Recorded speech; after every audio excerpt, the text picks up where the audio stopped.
বছর ঘোরেনি তার মধ্যে বড় বিপত্তি, ধসে পড়ল জাতীয় সড়কের সাইড ওয়াল। পূর্ব বর্ধমানের মেমারির সরডাঙ্গা এলাকায় ১৯ নম্বর জাতীয় সড়কের ঘটনা। দিনের বেলায় হওয়ার জন্য বড় দুর্ঘটনা এড়ানো গিয়েছে, কিন্তু স্বাভাবিকভাবে বড়সড় প্রশ্নের মুখে জাতীয় সড়কের সম্প্রসারণের কাজের মান।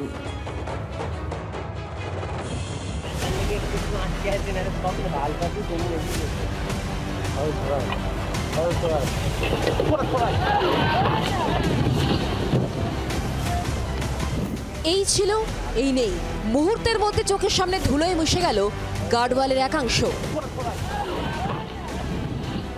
আটকে ওঠার মতো ছবি।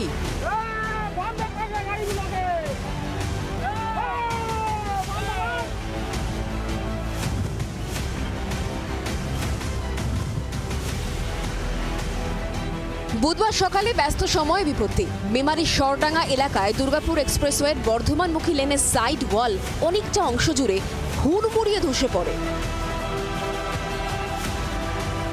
মাত্র মার্চ 10 আগে ১৯ নম্বর জাতীয় সড়কের মেমারির সরডাঙ্গার ঠিক এই জায়গার কাজ সম্প্রসারণের কাজ শেষ হয়েছে, কিন্তু আজকে মাত্র 10 মাসের মধ্যে দেখা গেল যে জাতীয় সড়কের যে সাইডের গার্ডওয়াল, সেই গার্ডওয়াল হুড়মুড় করে ভেঙে পড়লো এবং ভেঙে পড়ার ফলে বর্ধমানগামী যে লেন, অর্থাৎ কলকাতা থেকে বর্ধমান দিকে যাওয়ার যে লেন, সেই লেন সম্পূর্ণ বন্ধ হয়ে গেছে।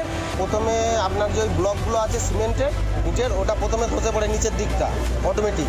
তারপরে ব্রিজটা এমনি রোডটা রানিংই ছিল, রানিং থাকা অবস্থায় ওপরে যে সিমেন্টের ঢালাইয়ের যে ব্রিজটা আছে, মোটামুটি মিনিট 2 গাড়ি চলাচল করার পর ওটা রানিংয়ে ভেঙে পড়ে ওপর থেকে।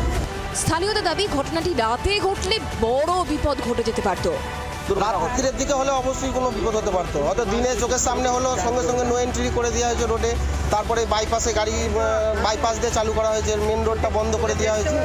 ঘটনার খবর পেয়ে সংশ্লিষ্ট দপ্তরের কর্মীরা ঘটনাস্থলে পৌঁছে পরিস্থিতি খতিয়ে দেখেন। দ্রুত মেরামতির কাজ শুরু করে যান চলাচল স্বাভাবিক করার চেষ্টা করা হচ্ছে, কিন্তু কেন এমন ঘটনা ঘটলো?